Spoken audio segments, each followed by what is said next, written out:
Oh, mais allez, Coco. Allez, Coco. Allez, Coco.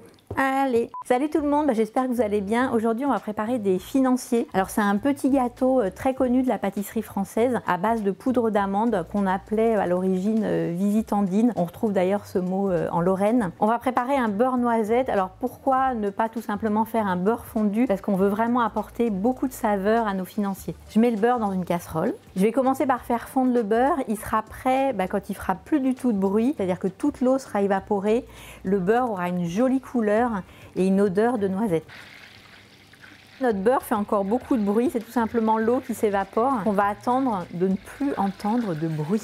Là, je suis sur feu moyen. C'est à vous de jouer avec le feu. Il faut qu'il y en ait suffisamment pour que l'eau s'évapore, mais pas trop non plus pour ne pas faire brûler le beurre. Vous entendez, il fait pratiquement plus de bruit. Je le verse dans un bol pour le faire tiédir. On va commencer la pâte pour faire le financier. Alors, je commence par le sucre glace. Je rajoute de la fécule de maïs, un petit peu de farine et je rajoute enfin la poudre d'amande. Je donne un coup de fouet juste pour mélanger les éléments secs.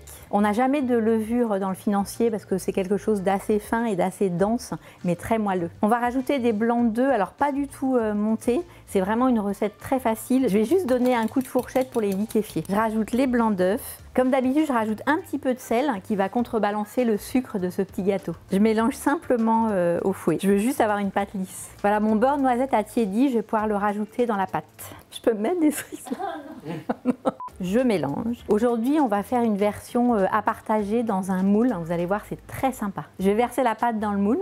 Je ne vous ai pas dit, mais on va faire un financier aux cerises. Alors, il y a tout un débat sur les cerises, est-ce qu'on garde les noyaux ou pas, donc souvent dans la recette de clafoutis. Aujourd'hui, moi, je vais garder les noyaux pour deux raisons. La première, c'est que ça va donner plus de goût aux cerises et donc aux financiers. Et la seconde, c'est que le fait de garder le noyau évite aux cerises de perdre leur jus et de rendre la pâte trop liquide. Et les cerises vont mieux garder leur forme. On va faire cuire le financier à 200 degrés pendant 5 minutes pour bien saisir la surface. Ensuite, je vais baisser le four à 180 degrés et je vais laisser cuire 20 à 25 minutes. Le financier est terminé. Alors comme d'habitude, je vais laisser refroidir sur une grille. C'est important dès que vous faites un gâteau, ça permet à la vapeur de s'échapper et de ne pas avoir un gâteau qui devient mou. N'oubliez pas de prévenir les autres que vous avez laissé les noyaux dans les cerises, c'est comme pour le clafoutis. J'étais super contente de partager cette recette avec vous. J'espère que ça va vous donner envie de la refaire à la maison. Et puis je vous dis à très bientôt.